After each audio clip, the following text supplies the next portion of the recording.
Continuando con la segunda parte de esta segunda clase del curso prefacultativo en la asignatura de Interculturalidad Política y Diversidad Institucional, estamos desarrollando el primer capítulo del libro Interculturalidad de Joseph Sterman. Como habíamos mencionado, el lineamiento básico de los contenidos del texto, eso es de rigor. Sin embargo, hemos procurado que eh, estas clases no solamente expongan el texto de manera adecuada, sino también podamos ir matizando cada uno de los aspectos en compañía de otros autores que también pueden ayudarnos a pensar de diferente forma que Sterman la realidad o la posibilidad de una realidad intercultural. Habíamos señalado en la primera parte de esta segunda clase que la interculturalidad vista desde el punto de vista de los conceptos que se utilizan en la ciencia política nos puede servir tanto para describir la realidad como también proyectar esa realidad hacia algo mejor. Eh, entonces, si nosotros analizamos la interculturalidad, cómo se da realmente, tal vez pueda haber algunos espacios donde sí esté desarrollada, pero sin embargo, eh, existe la posibilidad de ir transformando esa realidad para que sea más intercultural.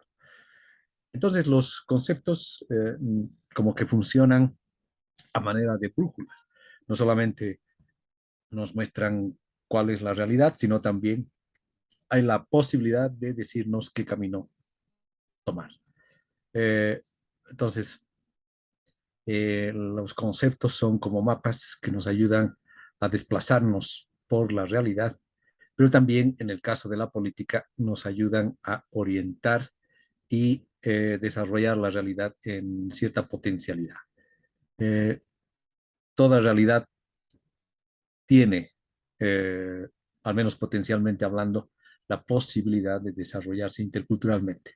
Y esa es la posibilidad de la cual Joseph Sterman nos habla en su libro. Bien, habíamos visto en la primera parte que el corazón mismo al cual enfrenta la interculturalidad tiene que ver con el tema de la diversidad y el tema de la igualdad. Por eso el título del primer capítulo del texto de interculturalidad se llama Diversos pero iguales o diferentes pero iguales. Y la diversidad ha sido parte de de este desarrollo en el del primer capítulo y estamos matizando con algunos elementos de cómo esa diversidad también puede constituirse en una amenaza y de hecho gran parte de la configuración de los conflictos actuales en el mundo pueden concebirse como producto de temas de identidad cultural, temas de diferenciación cultural y que hoy están presentes de manera constante en el siglo XXI. Para ello habíamos visto otro texto de este otro autor que es politólogo, que se llama Samuel Huntington. Y con Samuel Huntington habíamos visto que él desarrolla justamente la teoría del choque de civilizaciones para explicar la complejidad del mundo actual y cómo se dan los conflictos hoy en día y la variable que ayuda a explicar los conflictos es la variable cultural o civilizatoria. Entonces, en la propuesta de Samuel Huntington está la posibilidad de concebir la realidad actual como el choque de civilizaciones. Esa es la propuesta. Y Samuel Huntington lo que hace es, por supuesto, tomar con mucha precaución el hecho de que al momento de hablar del choque de civilizaciones, esa es una teoría, ese es un paradigma que nos ayuda a observar algunos elementos que nos parecen relevantes del mundo, pero también, por supuesto, deja de lado otros aspectos. Y en este contraste del paradigma de la teoría del choque de civilizaciones, habíamos encontrado también otras posibilidades de ver el mundo actual, que son conocidas como las teorías que hay sobre el orden político actual. Como siempre, vamos a compartir nuestra presentación. De hecho, nos habíamos quedado en la descripción de estas otras posibilidades de poder visualizar la realidad a través de estas otras teorías.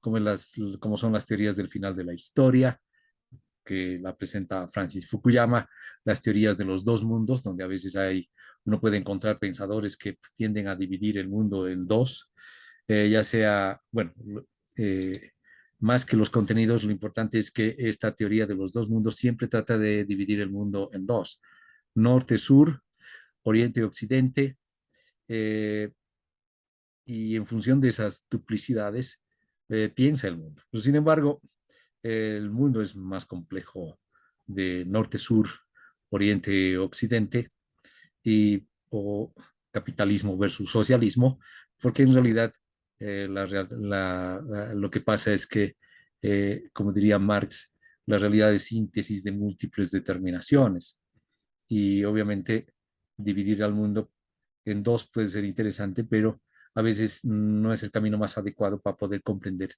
la complejidad de este mundo. Habíamos visto también la teoría realista o el paradigma de los estados que conciben el orden político mundial como la configuración de estados. El día de hoy se habla de más de 190 estados en el mundo, y la explicación que puede dar la teoría realista o el paradigma de los estados es que los conflictos siempre van a obedecer a los intereses de los estados. Y los estados son los que prácticamente van controlando a la población. Sin embargo, de acuerdo a la teoría de las civilizaciones, en realidad son las culturas las que van controlando los estados, las civilizaciones son las que controlan los estados y determinan y van ejerciendo su dominio a través de ciertos territorios que pueden estar conformados por distintos estados. Lo que pasa es que un estado es el que puede tomar la dirigencia de determinada civilización y ahí es cuando uno puede ver cómo los diferentes liderazgos de las distintas civilizaciones van a ser importantes para determinar la paz o la guerra. También, y ahí es donde nos quedamos en la primera parte de esta segunda clase, que existe la teoría anarquista. La teoría anarquista del orden internacional nos muestra que las relaciones internacionales, la política internacional, en realidad no obedece a una lógica particular, nadie domina eh, ni nadie controla, digamos, esa realidad, sino más bien todo es un caos. Y en este mundo de caos todo es posible. Entonces la teoría anarquista como que tiene una visión un tanto pesimista acerca de poder direccionar el orden mundial hacia un estado de paz. Y, y lo que nos muestra la teoría de la anarquía en el orden internacional es que es cada vez un mundo más incontrolable, ¿no? Frente a todas estas teorías, frente a a las teorías del final de la historia, frente a las teorías de los dos mundos, frente a las teorías realistas o el paradigma de los estados, frente a la teoría de la anarquía, aparece esta teoría de las civilizaciones que justamente va a plantear el choque de civilizaciones. Ahora bien, eh, entre quienes, cómo se configura el orden político mundial en función de las civilizaciones. Ahí está el mapa que dibuja Samuel Huntington con su teoría del choque de civilizaciones. Y ustedes pueden apreciar en este mapa que cada civilización tiene un color. En el color azul encontramos la civilización occidental, donde estaría Europa, estaría Estados Unidos, estaría Canadá, estaría Australia, Nueva Zelanda, eh, que conformarían el bloque occidental. Luego tenemos la civilización latinoamericana, que así es como la plantea Huntington, donde estaríamos nosotros, por supuesto, color violeta, comprendería desde México hasta Argentina, ¿no? Pasando por Colombia, Bolivia, Nicaragua, Colombia, ¿no? Entonces ahí la configuración de Latinoamérica como una civilización concebida desde el punto de vista del choque de civilizaciones es importante, porque obviamente nos mostraría cómo se da la configuración y la regionalización del mundo en función de las civilizaciones y sobre todo qué pasa en el continente americano. Entonces el continente americano, una parte del continente americano, el norte, estaría dominado por la civilización occidental y en la parte desde México hasta Sudamérica estaría la civilización latinoamericana. Luego tenemos la civilización japonesa, que está en rojo, que en realidad se supeditaría simplemente al espacio que contempla Japón. Ahí sí, civilización y Estado coincidirían, eh, pero sería la excepción, digamos, ¿no? Eh, Japón sería una civilización. Luego tenemos China, que es el color granate, que también estaríamos hablando de un control de gran cantidad de población en el mundo. No nos olvidemos que China es el primer país en términos de población. Y bueno, con el tiempo seguramente será la India, pero ahí China hasta el momento es el número uno, ¿no? Y hablaríamos de la civilización china como una gravitante, digamos, o como una civilización muy gravitante, sobre todo en el Asia. Luego estaría la civilización hindú, que es la que está pintada en color naranja, que también, obviamente, ahí encontraríamos una gran cantidad de población, bien concentrada justamente en lo que es la India y que cada día estaría gravitando más en el orden no solamente político a nivel del Asia, sino también a nivel mundial. Luego, en color verde tenemos la civilización islámica que contempla el norte de África. Ahí tenemos Arabia Saudita y parte de lo que sería también Asia. Entonces, como verán, una civilización como que se encuentra desparramada en distintos estados y en el planteamiento de Huntington, uno de esos estados es el que toma el liderazgo dentro de una civilización. Y siempre aparecen las disputas, incluso dentro de los estados de una civilización entra la disputa sobre quién podía llevar la batuta, por decirlo así. Por ejemplo, en la civilización occidental, buena parte del liderazgo lo ejerció en su momento Inglaterra, eh, algo así quiso ser Francia, lo mismo pasa a Alemania, hoy en día obviamente es Estados Unidos el que lidera a la civilización occidental. Obviamente con el advenimiento de la Unión Europea, que es la unión de varios países europeos, obviamente también es gravitante la misma Unión Europea.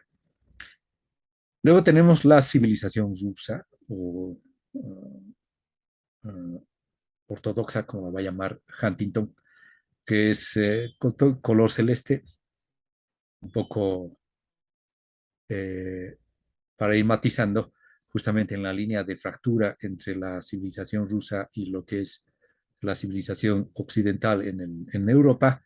Ahí estaría justamente Ucrania escindida, ¿no? Una parte eh, ligado a Occidente y otra parte ligado a Rusia. Luego tenemos la civilización africana, que prácticamente sería desde la mitad al sur, hacia el sur del África. Eh, Ahí, indudablemente, el estado que es uno de los más fuertes dentro de esta civilización, de acuerdo a Huntington, sería Sudáfrica, ¿no? Que es realmente un país que se ha desarrollado mucho. Y finalmente está, bueno, la civilización budista, que prácticamente ustedes pueden ver, eh, está en parte de lo que es el Asia y el Asia Central. Entonces ahí había que ver eh, cuán predominante es la civilización budista, en el sentido de que, claro, el budismo, digamos, desarrolla una orientación muy pacífica, digamos, de la vida, y entonces habría que ir viendo cuáles sus posibilidades de desarrollo dentro de esta estructura del orden internacional a través de las civilizaciones. Bueno, hay otros colores que pueden indicar líneas de falla, donde ahí justamente pueden darse el choque de civilizaciones. Israel, digamos, estaría pintado de color turquesa, pues se considera como un estado con su propia civilización, pero muchos lo colocan al lado de Occidente. Y finalmente en el Caribe tenemos el ámbito angloparlante, que es un violeta claro, donde tenemos las antiguas colonias británicas que constituyen una identidad diferenciada. Bueno, en esta configuración obviamente de civilizaciones, hay estados, perdón, hay civilizaciones más proclives a enfrentarse con otras. Y en el siguiente gráfico vamos a ver cómo se da esta configuración de las posibilidades de conflicto dentro del choque de civilizaciones. Entonces, lo que nos muestra Huntington es a que ustedes tienen en la pantalla arriba al lado derecho, ahí está su foto. Bueno, lo que nos dice Huntington es a ver qué posibilidades hay de posibles conflictos.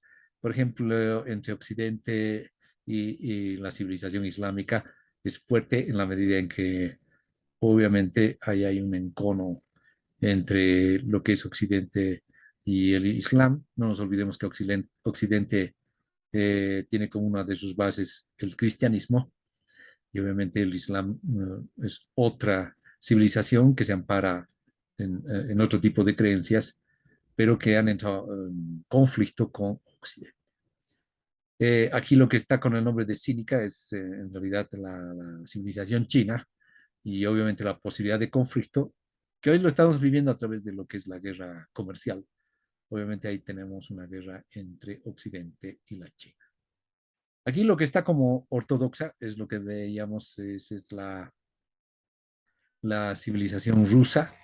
Eh, y extrañamente, ya ahí uno podría decir, está Huntington no creía que la posibilidad de conflicto entre Occidente y Rusia pueda ser posible, pero sin embargo se da a través de lo que es una línea de fractura, porque aquí lo que está más grueso en términos de líneas significa mayor posibilidad de conflicto, y lo que está entre líneas más delgadas en realidad carecen de conflicto. Como ustedes verán, es muy llamativo en el texto de Huntington. ¿Qué pasa con la cultura latinoamericana? ¿Qué pasa con Latinoamérica? Entonces, ¿qué posibilidades de conflicto hay? Es más probable que Latinoamérica se pueda enfrentar a Occidente que con las otras civilizaciones. Claro, y uno se pone a pensar cuál es la relación, por ejemplo, que tiene, cómo se lleva Latinoamérica con India, cómo se lleva Latinoamérica con el Islam, cómo se lleva Latinoamérica con Rusia, cómo se eh, lleva Latinoamérica con China, cómo se lleva con Japón o la civilización japonesa, cómo se lleva las relaciones entre Latinoamérica y la civilización africana. Entonces, ahí lo que nos dice Huntington es que, no, claro, las posibilidades de conflicto son muy pocas en realidad, ¿no? Con las otras civilizaciones. Hay mayor posibilidad de conflicto entre Latinoamérica y Occidente, entiéndase Estados Unidos, Europa, Canadá, digamos, que con el resto de las civilizaciones. Entonces aquí pues es muy llamativo el hecho de que eh, Latinoamérica en realidad se lleve bien con todas las civilizaciones. Esa es una posibilidad tremenda la que nos da este gráfico. Entonces, como ustedes verán, el gráfico, aquello que está marcado con líneas gruesas en las relaciones entre civilizaciones, suponen una mayor posibilidad de conflicto. Aquellas que tienen líneas más delgadas suponen menor posibilidad de conflicto. Bien, ese sería el cuadro, posibilidades de conflicto. Muy interesante porque si bien estamos hablando de interculturalidad, hemos hablado de diversidad, hemos hablado que la diversidad puede ser una amenaza y en la teoría del choque de las civilizaciones o el choque de civilizaciones, claro, la diversidad puede ser motivo de conflictos y en función de cómo se expresa esta diversidad que se da a través de civilizaciones, ahí tenemos esta telaraña del conflicto o posibilidades de conflicto que nos muestra Samuel Huntington. Entonces, como ustedes verán, eh, un politólogo o una politóloga está para justamente mostrarnos un cuadro orientativo de cómo es la realidad y cómo podría ser la realidad. Y Huntington es muestra de un gran trabajo hecho por un politólogo. Este trabajo de Huntington solamente está mencionado de pasadita en el texto de Joseph Sterman, que es el texto de nuestra clase, Interculturalidad, eh, pero lo nombra, ¿no? Entonces, Sterman dice, hay muchos que hablan del choque de civilizaciones. Muy bien, ¿quiénes son los que hablan del choque de civilizaciones? justamente es este politólogo Samuel Huntington que, como les digo, a fines del siglo pasado, fines del siglo XX, propuso esta interesante teoría del choque de civilizaciones para mostrarnos cuál podía ser el orden político mundial que se proyecta para el presente siglo XX. Bien, si la diversidad puede suponer una amenaza, evidentemente cuando se da el encuentro entre culturas, evidentemente ese encuentro puede ser, como muy bien señala Joseph Sterman, con esto ya estamos volviendo otra vez al texto de Joseph Sterman, puede ser una experiencia traumática. En 1992, con motivo de, muy simbólico, los 500 años del inicio de ese desencuentro, así lo va a llamar Joseph Sterman, entre los dos mundos, claro, han habido voces silenciadas y rostros invisibilizados de los pueblos originarios y de los afrodescendientes, eh, pero a partir de 1992, con el motivo de los 500 años, probablemente eso se hace más visible, digamos, ¿no? O sea, como que hay una especie de reivindicación de lo que ha sido este silenciamiento y obviamente la idea es dar voces a los que no tenían voz, dar visibilidad a los que estaban invisibilizados. Entonces, Joseph Sterman llama a esta parte de América Abya Yala, ¿no? Que es el continente indo-afroamericano. Así es como también, bueno, incluso ustedes seguramente han escuchado hablar de Abya Yala, ¿no? Que se supone que es justamente este continente civilizatorio eh, que en realidad se levanta contra esa supuesta latinidad y la teoría del mestizaje, digamos que también ha sido abanderada por muchos intelectuales y también muchos políticos y también muchas gentes. Eh, y más bien lo que se va exigiendo cada vez más es el respeto por la diversidad cultural y religiosa, además de una inclusión en los procesos de construcción de una sociedad más justa y equitativa. Entonces, 1992, que es el año donde se cumplen los 500 años de este encuentro, muchos llamarán conquista, otros llamarán invasión, bueno, hay una película famosa que justamente se hizo con motivo de los 500 años, 1492, así titula la película, Conquista del Paraíso. Eh, claro, siempre hablar de lo que ha sido este encuentro de dos mundos es muy complejo, siempre es motivo de disputa. Muchos incluso van a hablar de que, claro, lo que han hecho los españoles es un genocidio, han eliminado a la mayor cantidad de población. Pero no nos olvidemos que eso hay que tomarlo también con pinzas, ¿no? Porque evidentemente hace poco también salió un texto de un autor mmm, que nos habla de que más que hablar de genocidio, lo que pasa es que ni bien llegaron los españoles y encontraron, digamos, sus aliados dentro de los mismos pueblos que poblaban a América. Y como en América, y sobre todo esta parte que va desde México hasta Sudamérica, también había conflictos, y aquí hay que ser claros, hay personas que idealizan, digamos, el pasado antes de los españoles y como que tratan de hacer ver que la sociedad era todo en armonía, cuando en realidad una de las explicaciones que eh, nos dicen por qué los españoles tuvieron un dominio muy fácil de las tierras que han tomado y de las poblaciones que tomaron. Entonces se debe también al evidente conflicto que había internamente en aquella época y a la fragmentación, digamos, de la población, ¿no? Realmente vivían también en un estado de guerra donde obviamente eso fue aprovechado por los españoles para la conquista. Aparte, por supuesto, de los factores de índole tecnológico que puedan haber y algo que ha sido fundamental también en el proceso de lo que es esta dominación de los españoles en esta parte del mundo ha sido el papel jugado por la iglesia, ¿no? Algunos dicen el cristianismo, pero más que el cristianismo es la iglesia, digamos que es la operadora de la ideología, o en este caso la religión cristiana, y que es la que prácticamente se ha impuesto en, en América Latina Y entonces, obviamente, a tal punto que eh, ese poder que ha tenido la Iglesia y sigue teniendo hasta el día de hoy en términos de ideológicos religiosos es bastante fuerte, ¿no? Entonces,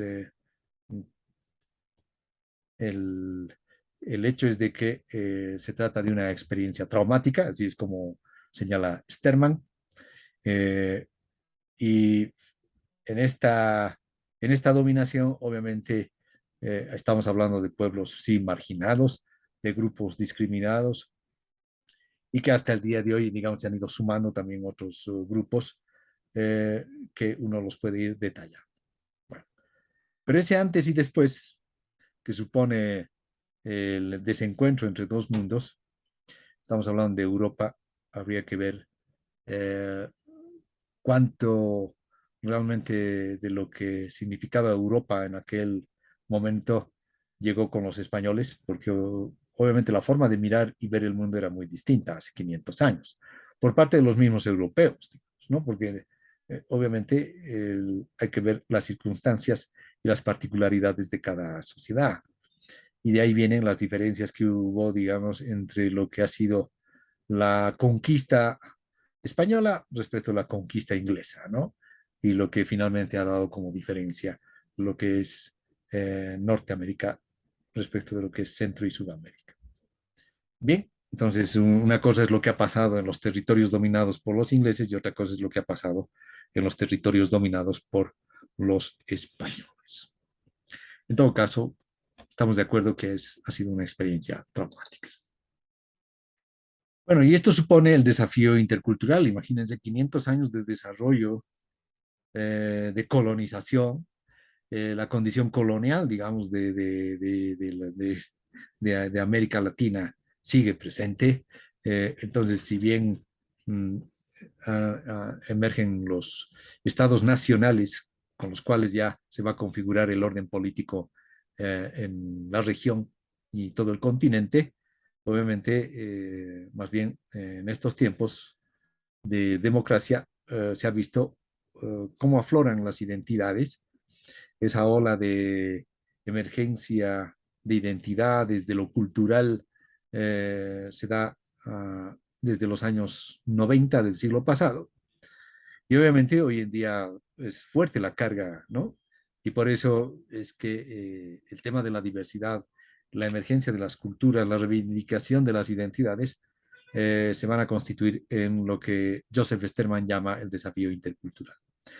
Justamente veíamos en la primera parte de esta segunda clase cómo el flujo y la migración de personas ha estado presente y con mucho más velocidad, sobre todo desde el siglo XVI para adelante, y cómo es que la configuración que se da hoy en día en términos de población con sus diversas culturas es determinar muy bien, dependiendo de cada circunstancia, cuál es el desafío intercultural.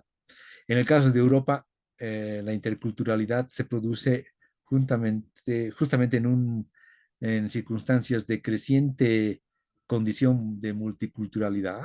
Hay mucha migración, digamos, a Europa y a Estados Unidos, donde vemos, por ejemplo, distintos grupos que hoy incluso reivindican sus derechos. Entonces, la condición multicultural, es decir, que las sociedades tienen diversas culturas, es un hecho, sobre todo, a ver, en la perspectiva europea sería así. Y este constante flujo de migrantes y de distintas culturas, sobre todo las que vienen del África, y tradiciones religiosas diversas, claro, son un desafío para la interculturalidad si es que uno la quiere implementar desde Europa. En el caso de América Latina, entonces el desafío se produce a partir de la visibilización, digamos, de esta diversidad cultural que parecería que hubiese estado ahogada, digamos, durante la época de la colonia y luego después con la independencia y recién se habla de liberación desde 1992, cuando en realidad no es así, digamos. Siempre la diversidad ha estado a flor de piel y en realidad las jerarquías que se han ido produciendo obedecen justamente a esa visibilización de la diversidad. Y ahorita vamos a ver justamente cuál ha sido la estrategia para enfrentar esa diversidad cultural, sobre todo en lugares como América Latina. Pero lo que nos está mostrando hoy en día es que en realidad aquí yo diciendo de Joseph Westermann, dice que ha estado camuflada, pero en realidad yo creo que más bien ha sido muy visibilizada y de hecho el orden jerárquico de las distintas clases y grupos sociales en América Latina ha estado presente con mucha nitidez, ¿no? Eh, Ahora bien, aquí viene la gran pregunta que se hace Joseph Sterman y que es necesario desarrollarla, y con eso ya vamos a entrar a la recta final de esta segunda parte de esta segunda clase, que tiene que ver con cuáles son las formas de interpretar, que en algunos casos se traduce también en formas de actuar ante la diversidad. Y aquí tenemos 5 opciones que nacen justamente de la constatación de lo que ha ocurrido en términos de realidades históricas, sobre todo acá en América Latina y también en otras partes del mundo, pero también nos habla de posibilidades, ¿no? De cómo podemos desarrollar, cómo podemos enfrentar esta diversidad de aquí en adelante. Si nosotros vemos que esta diversidad, digamos, ha sido producto de lo que ahorita vamos a ver, lo que ha sido la negación de la diversidad, la imposición de una determinada cultura sobre otras, la incorporación de culturas sobre una dominante, la segregación, es decir, la división entre culturas. Si bien podía haber ocurrido eso, la idea de hoy para adelante es muy bien, ¿cómo podemos enfrentar la diversidad y hacer de la diversidad no una amenaza, sino más bien una oportunidad? Bien, la primera posición que uno puede encontrar ante la diversidad es negarse a la diversidad. Es decir, yo no soporto al otro que es diferente y el otro que es diferente, como me incomoda, como no puedo soportar, finalmente ahí puede venir lo que se llama negación de la diversidad. ¿Y cómo yo puedo negar al otro, a esa alteridad? Es o lo elimino, ¿no? Finalmente elimino a todo el grupo que es diferente a mi grupo, o finalmente a toda esa etnia que no la soporto la puedo liquidar. Muchos hablan de genocidio, porque en algunos casos también el otro puede ser mujer y yo no puedo aceptar, digamos. Entonces, ha habido también, se habla de genocidio. También se habla de ecocidio. Bueno, la naturaleza, pero en este caso sería asesinar a la naturaleza, pero creo que más que todo, cuando estamos hablando de negación de la alteridad, lo más peligroso que puede pasarnos es que alguien tenga la idea de eliminar al otro simplemente por ser diferente. El caso extremo, llevado adelante, por supuesto, en una amarga experiencia en términos históricos, ha sido lo que ha pasado en la Alemania nazi en el siglo pasado. Entonces ahí claramente se ve cómo incluso se han instalado campos de concentración y de exterminio que han matado a millones de personas simplemente porque se creían que pertenecen a otro diferente, ¿no? Entonces esa experiencia ha sido tremenda, esa también ha sido una experiencia muy traumática. Muchos hablan de que aquí en América Latina ocurrió un genocidio. En realidad no ha ocurrido, ha habido niveles de violencia y muertes, por supuesto, pero así de un genocidio, un planteamiento sistemático de eliminar a lo que se llaman los indios, en realidad no ha habido, porque lo que en vez de eliminar, lo que han hecho es más bien aprovechar mano de obra. Eso es lo que ha pasado en América Latina, y no nos olvidemos que para la extracción de las riquezas naturales era indispensable población y eh, no vamos a decir mano de obra barata, porque en realidad era gratis porque obviamente obligaban a la producción. Entonces acá mm, es muy difícil y eso es lo que, digamos, se muestra en ese estudio donde señala más que no es posible hablar de genocidio, porque el genocidio es una intencionalidad sistemática de eliminar y barrer con todos, cosa que en el caso de los españoles, en realidad, cuando han llegado acá, la idea si bien podía haber sido eliminar, pero tampoco les convenía eliminar, porque obviamente eso significaba mano de obra para la extracción de riquezas. Pero lo que sí se ha visto como eliminación es en una Alemania nazi, donde justamente tenían lugares específicos donde eliminaban a las personas y poblaciones enteras. Bien, esa es una posibilidad. Eliminar al otro a través de, bueno, negarse al otro, digamos, que viene a través de incluso la eliminación. La otra opción de enfrentar la diversidad es imponerse, digamos, a imponer una cultura sobre las otras. Eh, y básicamente esto es lo que se ha dado con lo que es la conquista. En América Latina, por supuesto, se ha visto al otro, al indio no hay que matarlo, digamos, lo que hay que hacer es imponerle la cultura civilizada, digamos, ¿no? Un poco esa la perspectiva. Entonces, en este contexto, el espíritu misionero, porque eso es algo que caracteriza, digamos, al cristianismo y lo que ha sido la dominación, la conquista española, sobre todo en estos lugares, ha sido cómo yo me impongo al otro, no cómo lo elimino, sino cómo yo me impongo, ¿no? Entonces ahí, obviamente, ha habido todos los mecanismos, tanto a nivel militar, a nivel económico como a nivel simbólico, donde se ha ido imponiendo, ¿no?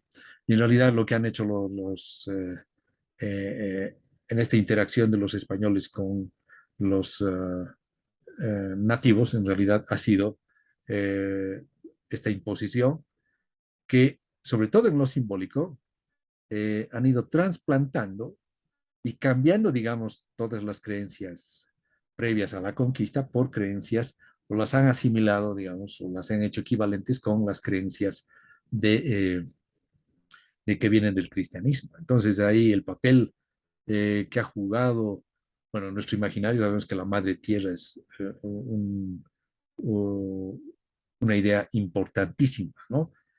Pero en el caso de los españoles lo que han hecho es la idea de la Virgen María, digamos, ha sido fundamental. De hecho, no hay ningún lugar, por ejemplo, en Bolivia, que ustedes no vean que donde no haya una virgen, digamos, ¿no? Eh, cada lugar tiene una virgen. Nosotros en La Paz somos muy devotos de la Virgen de Copacabana y claro, ¿y quién es el que hizo la Virgen de Copacabana? Justamente un indígena, ¿no? Entonces ahí tenemos la figura de Tito Yupanqui haciendo a la Virgen Morena de Copacabana. Si uno va más al norte y ve México, obviamente ahí tenemos la Virgen de Guadalupe. Entonces ahí como que en esta imposición también hay que decir que los españoles han sido muy hábiles al momento de ir haciendo equivalentes, digamos, muchas figuras que vienen del cristianismo en relación a las figuras precolombinas, ¿no? Antes de la conquista. Entonces ahí, eh, esta imposición, habría que ver también esos elementos que son importantísimos. Eh, Obviamente se da de una forma violenta. Ahí tenemos una gran película, por eso me he permitido incluso ponerla en pantalla, esta película que se llama La Misión. Y la misión es justamente ese espíritu con el cual uno quiere salvar el alma de las personas que están perdidas. Entonces, ese es parte del legado que nos ha dejado el cristianismo. Entonces, como que ese espíritu de querer salvar a todo el mundo también está presente, creo que en todos nosotros, eh, porque obviamente la idea del cristianismo ha calado fuerte en América Latina, ¿no? Entonces, incluso ustedes ven a nuestros jugadores de fútbol antes de entrar a la cancha o a un partido, se están persignando. Entonces ahí vemos también cómo realmente esta imposición de una cultura sobre otra ha sido tremenda, ¿no? Vean esa película La Misión, yo les recomiendo, ahí ustedes van a ver cómo se da justamente una experiencia de lo que es esta imposición de una cultura sobre otra a través de lo que han sido las famosas misiones en todo este sector que va desde el río eh, Paraguay, lo que son, eh, lo que ha sido la división, digamos, entre españoles y portugueses. Y la película nos narra justamente cuáles han sido esos matices, ¿no? De la época. Otra forma de enfrentar la diversidad tiene que ver con, eh, ya, no la quiero eliminar, me puedo imponer, pero la otra opción es yo puedo incorporar elementos, ¿no? Es decir, yo hago intercambiables elementos de la otra cultura hacia la mía y obviamente aquí, claro, Sterman habla de canibalismo simbólico, ¿no? Aquello que llamamos sincretismo religioso es justamente ese matiz que ha adquirido también en América Latina, ¿no? Eh, la idea del mestizaje también supone eso, es decir, yo soy heredero de diversas culturas, por lo tanto soy una mezcla. O sea, eso también significa la ideología del mestizaje. Claro, y había que ver hasta qué punto incluso uno puede desligarse de esa forma de entender, porque también uno puede decir, yo, claro, finalmente la idea de lo que es lo mestizo en estos lugares eh, pueda ir siendo reivindicado, de hecho ha sido reivindicado por muchas ideologías. Por ejemplo, si uno ve en el país la ideología del nacionalismo revolucionario, planteaba justamente crear lo nacional a través de lo que es esto del mestizaje, ¿no? Entonces, puede ser en términos tanto biológicos como ideológicos, ¿no? Claro, aquí el cierto evolucionismo de tendencia muy racial también está presente porque a veces uno, bueno, lo que pasa es que uno tiende a pensar que eh, en el caso de lo que ha sido la conquista española en América Latina, puede haber sido genocidio, no es, puede haber sido imposición, sí es, pero también ha tenido estos elementos de incorporación de la diversidad. Entonces acá se ha incorporado la diversidad, pero también a veces con tintes que han estado plasmados con términos racistas, donde, por supuesto, se hablaba de un mejoramiento racial, digamos, ¿no? Yo, en todo caso, también, bueno, no en todo caso, en todos los casos hay, todavía sigue permeando el famoso patriarcalismo.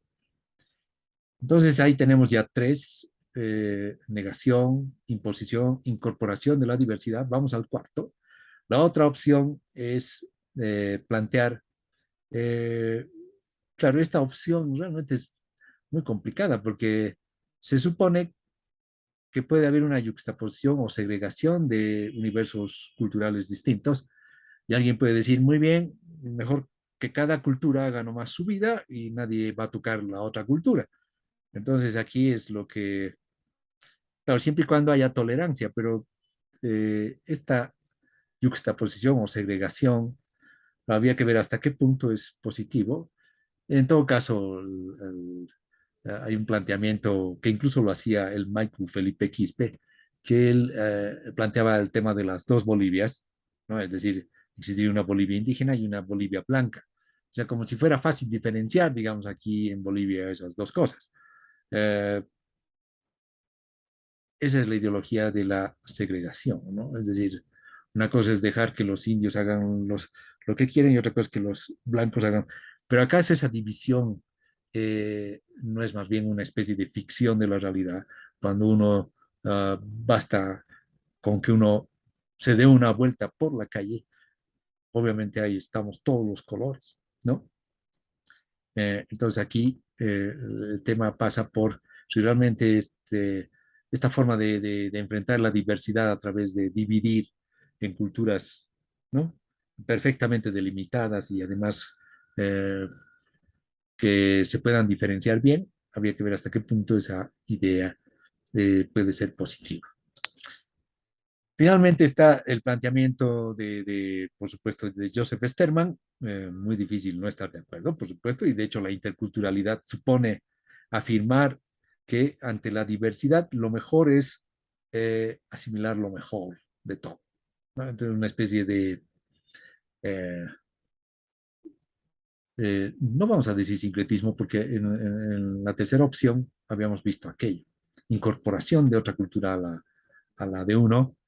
Lo que aquí es aquí en este planteamiento de la interculturalidad, lo que pasa es que uno puede enriquecerse con otra cultura, asimilar la otra cultura y vivir así, ¿no? Con una especie de, eh, y aquí se utiliza la metáfora Joseph Sterman, la del arco iris, ¿no? Entonces, yo concibo al diferente no como una amenaza, sino más bien como un enriquecimiento. Yo puedo incluso asimilar o tomar en cuenta muchas cosas positivas de otras culturas y que formen parte de mi cultura, ¿no? Entonces, eh, siempre y cuando, obviamente, aquí esté presente el tema de, el siguiente tema que vamos a ver, que tiene que ver con cómo enfrentamos la diversidad y la igualdad. Entonces, bien, si la premisa básica de la interculturalidad es cómo vamos a enfrentar la diversidad, pero para que nos enriquezca y eso sea motivo de mejoramiento continuo, como realización de persona, como lo que soy, como lo que proyecto ser. Entonces, ¿cómo podemos pensar este tema de la diferencia y la igualdad al mismo tiempo? Entonces, si nosotros ignoramos la diferencia, nos va a decir Stelman, llegamos a una suerte de uniformación cultural, ¿no? Eh, social, étnica, política. Entonces, invisibilizamos la diferencia. Y si nosotros ignoramos la igualdad, entonces también podemos llegar a sostener y practicar un tipo de discriminación sexista, racista o de orientación sexual o clasista. Entonces, la clave está para la interculturalidad en cómo vamos a ir combinando ambos elementos. Entonces, la interculturalidad supone, y ese es el planteamiento de Sterman, un derecho a la diversidad y a la igualdad. Entonces, el paradigma de la interculturalidad, junto con el de equidad de género, nos va a decir Sterman, lucha por relaciones en condiciones de igualdad, de horizontalidad, no jerárquicas entre los distintos universos culturales, sociales, ¿no? Pero sin abandonar, sin dejar de ser nosotros mismos, ¿no? Es decir, respetando las diferencias que son innegables eh, y que la práctica de la cultura de otros es totalmente legítimo, siempre y cuando no vulneren, no hagan daño a los demás o justamente eh, vulneren la libertad de los individuos y la igualdad. Bien, hasta aquí terminaríamos con esta segunda parte de esta segunda clase. Espero que les haya gustado. Voy a esperar sus comentarios justamente al momento de interactuar con ustedes en nuestras sesiones asincrónicas. Yo